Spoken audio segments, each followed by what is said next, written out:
Hey, my name is Jan. I'm a Fortify presets consultant, and in today's video we're going to talk about the installation and the basic usage of fcli, so that you know, okay, how the command structure is working, how to find help, how to output data, all these kinds of things. And please also have a look at the timestamps of this video if you want to jump directly into a specific topic or question.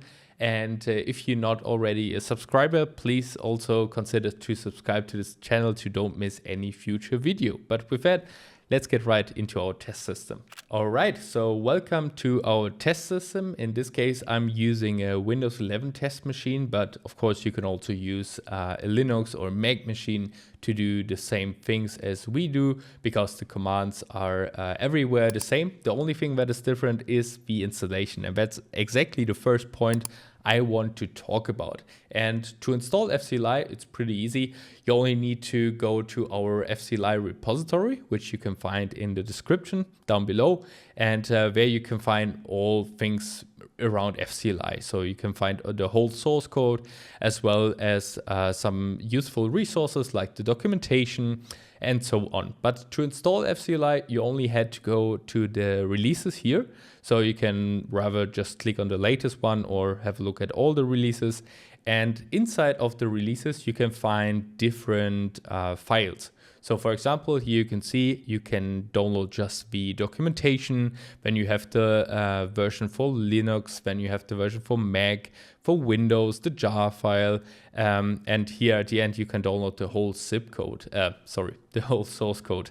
And you can also see that we have files that is especially important for hash or signature verification. So you can also have a look at these. But in our case, we are on the Windows, so we only need to go to fcli Windows here and download the zip file. And now let's get right into the downloads, unzip everything, and then you can see that inside of this folder, specifically for Windows, is just the fcli.exe. And we could potentially start using this and go ahead with the video, but to make our lives easier, I highly recommend to add fcli to the path of your operating system, that we don't need to reference every time to this exact directory. And to do this on Windows, it's pretty simple.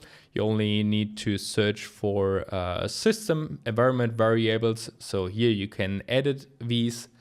So just click yes here. And now you can see this window here, and under environment variables, you can find the path, and inside of the path I already added fcli. So you can see under C I have a directory called dev, and there's a subdirectory called fcli Windows, and inside of this directory is just the fcli.exe file. So this is it for Windows. For Linux and Mac, it's slightly different, but really easy to do. But one thing that I want to especially mention for Linux and Mac is that we have a command completion script that you can use to automatically tap in the different commands that are available within fcli, as you can see it here now on the screen. And this is pretty handy if you want to work regularly with fcli on your command line.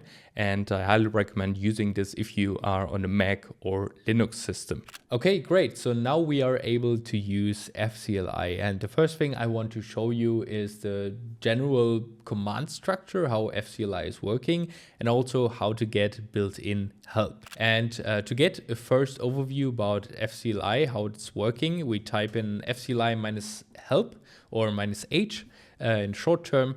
And then we can have a look at fcli of all the commands as well as the modules. So for your understanding, fcli is based into different modules, and all these modules have different purposes. And the good thing here is you can find a nice overview about the modules right here. So as you can see, we have, for example, the config module. So this is basically important if you want to configure proxy settings, for example, or add a trust store, a public key. So these are general configuration settings for the whole fcli installation. This is really important. Then we have 4 different product-specific modules. So we have modules that are going to interact with different products like Fortify on Demand, Scan Central Desk, Scan Central SAST, and the Software Security Center. So in this video, we are not going to cover these because there are separated videos, but these are there to interact with, for example, Fortify on Demand. Just to simply show you what's possible, let's get into FOD. Because here you can see what's possible inside of the Fortify on Demand module. So here you can see you can create an application, for example, start a scan, generate a report. All these things are possible within the modules that are product specific. But as I said, this is not for this video. We are going to have separate videos on these modules to get the most out of it, to create automations, to create workflows, etc. But now let's get back to the general module overview. And then we have 3 other modules, which are really interesting and important for us. The first thing is the tool or tools that you can install and manage, because with fcli it's really nice to know. You can also install and manage other Fortify tools that you might have to install separately in the past. One example is the Fortify bug tracker utility, for example. This can be installed here as well. So if you go into fcli tool -help, you can see here are different tools that you can use or manage, which is pretty useful, pretty handy, especially for CI/CD pipelines where you want to install that. But let me go back into the modular section once again. The next module is the license module. This is important if you want to get a license report for the number of named contributing developers that you have in your organization. So this is pretty interesting if you want to count how many developers you have in your organization and, for example, are relevant for the licenses for licensing of Fortify. And the last one is the utility. And as you can read here, the utility commands doesn't fit in any of the other modules. So it's a good mix of different commands that you can find in the utility. And with that, I hope I gave you a good overview about the top modules. And inside of these different modules, you can find different commands. For example, if we go into Fortify on Demand once more again, fcli fod -help, then we already saw that. For example, we have the app in here to manage Fortify on Demand applications. If we go in here, can also use the help option to get the list of different commands that we can use. So for example, we can list all of the apps, for example, and then we can see, okay, now there are no other modules or commands that we can use rather than the one that we need to use the actual command here. But yeah, this is really powerful to understand. So in general, we have our, as you saw right at the beginning, we have our module, then we have the entity, and then we have the action. And I already showed you a little bit how to get help, but just to quickly say that here in this video again, if you want to learn more about specific modules, about specific commands, different options, you can always put a -h or help in at the end of this of the command that you want to learn more about. So for example, as I did in this video already, I can do like a fcli tool -h, and then I get the information that the commands in this module allow for installing other Fortify tools like FOD uploader, Scan Central Client, and so on. And with this inbuilt help, it's pretty easy to get help within fcli. So I just want to mention that once more, that you know how to get help. Just use the -h or help option. All right, so now let's get into how to output data in fcli. And for that, I'm using the utility module, because inside of the utility module, we have a command that is pretty good to show. So we have the fcli utility, and if I type in -h, you can see we have something that is called all commands. And all commands means that we can get a list of all the commands that are available inside of fcli. And as you can see, that's pretty a lot. So there are really a ton of different options that you can use. And also for your understanding, as you can see here, this is the command on the left side. Then we have if it's hidden and runnable, and also the usage header, so the description of the command. For your information, in this case, you can have a look at all the commands.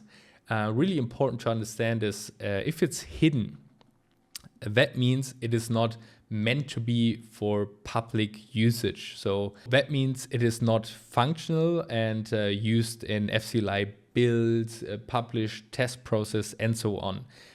This is the first thing I want to mention. The second thing, whenever you see a preview mark in here, it is really a preview command. So we highly recommend not to use this in a system where you rely on the data or want to create automation. So especially in CI/CD integrations, in any kind of automations, please only use commands that are not hidden and not in the preview stage. And one quick note on what actually runnable means. In example, runnable commands like fcli utility all commands list actually do something, whereas non-runnable commands like fcli utility or fcli utility all commands are container commands used for structuring the fcli command tree. But why I wanted to show you that? Because it is a really good example how the default behavior of fcli is. Because as you can see, for fcli, we have the default output option of a table. So as you can see here, the command, hidden, runnable, usage header, it's a standard table. And the good thing is with fcli, we have a ton of different output options that we can use, and we can easily access them using the -o option. But let me show you in the help section what you can do here, because here you can find also more information on the output options. First of all, you can set the output format. So you can use, for example, CSV. You can also use JSON, the table, which is the default behavior, as well as the tree file, XML, YAML. So there are a ton of different options that you can use. And you can also write this into a certain file, of course. But first of all, let me show you how that looks. For example, if we want to do that as a YAML file, you can see now everything is inside of a YAML file. If we want to do it as a CSV file, you can see that's now a CSV. And if we, of course, want to save this as a file, we can easily, the easiest option would be to do that something like this. So that we store this in a test.yaml file. And if we do that, then we can open up our directory. Just give me a second, users. And there's the test.yaml file. So let me open this one up. And as you can see here, now we have all the commands in a YAML file, and we can work with this file. This is one option. The other option is to use the inbuilt help, or not the inbuilt help, the inbuilt command. So as you saw, we can also use this one to file.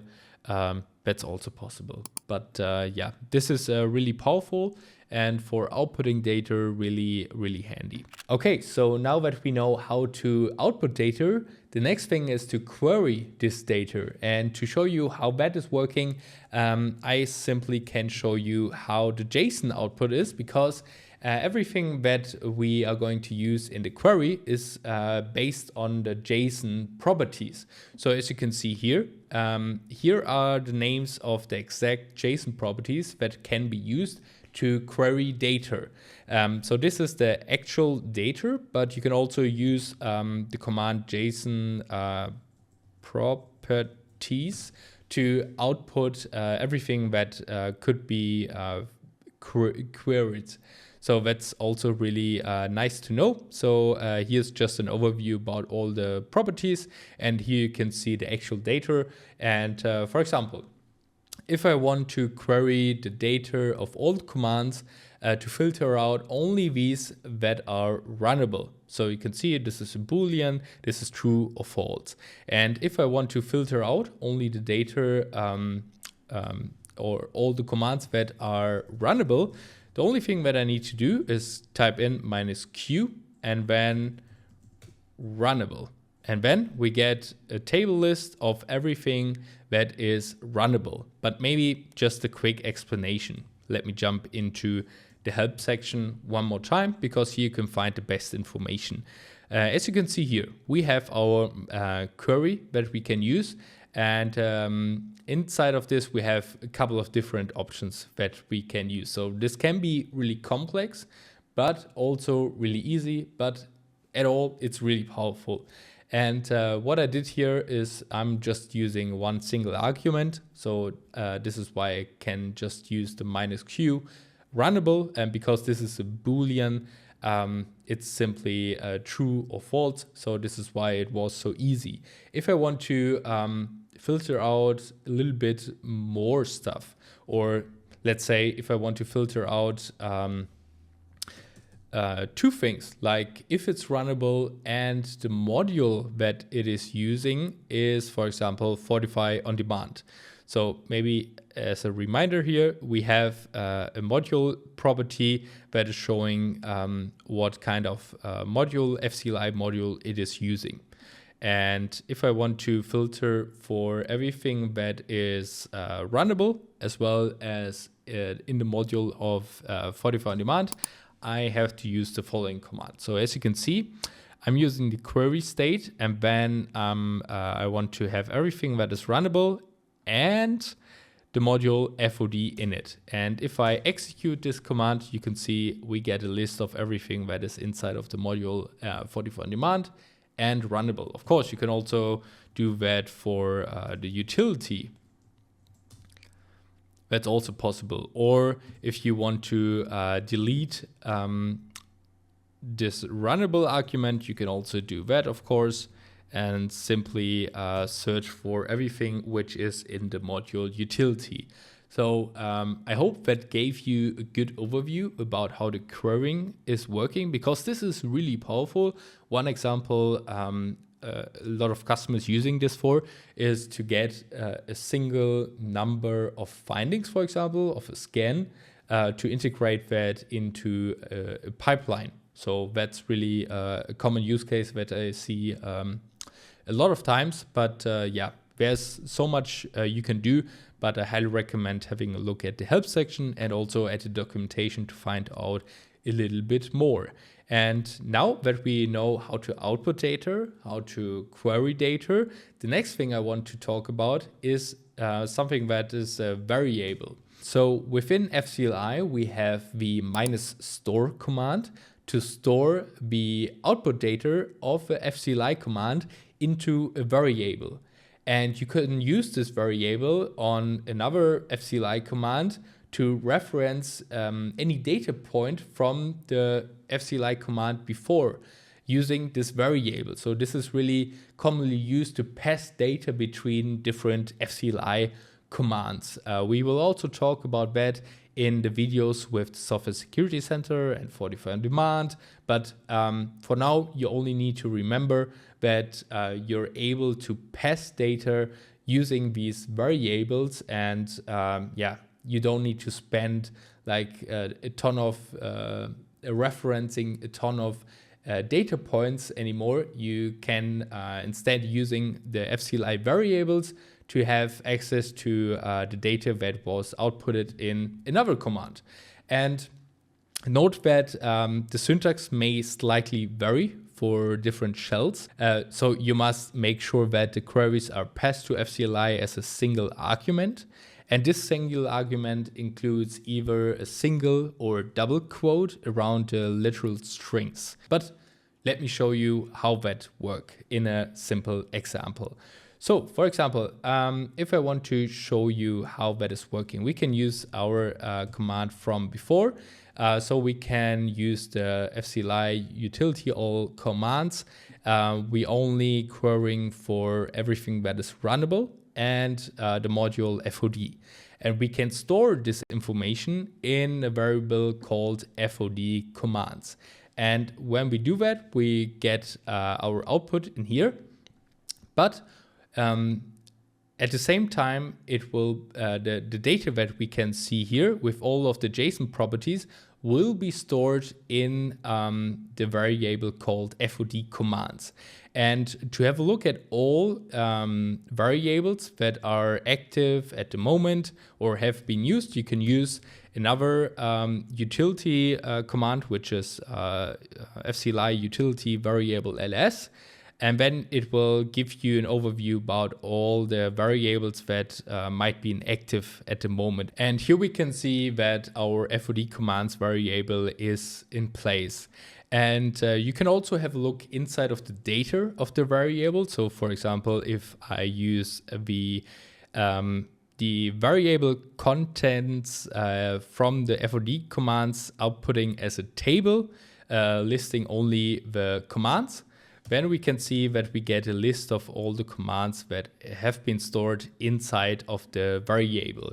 But to make it now even more powerful, we can also start querying the data. Because as you can see, we now have a list of all Fortify on demand commands that are stored in our fcli variable. And if we want to filter, for example, everything that is just the SAST scan part, we can use the querying again. And for that, I simply add a querying state saying, okay, everything where the entity is matching something with SAST minus scan, it should output this one. And then you can see we only get the data that is including the SAST scan entity. And that's really, really powerful and just a little showcase to show you the power of variables in combination with querying data. One other example of using variables is here on the screen as well. So for example, you can see in Fortify on demand, we have the SAST scan start command, and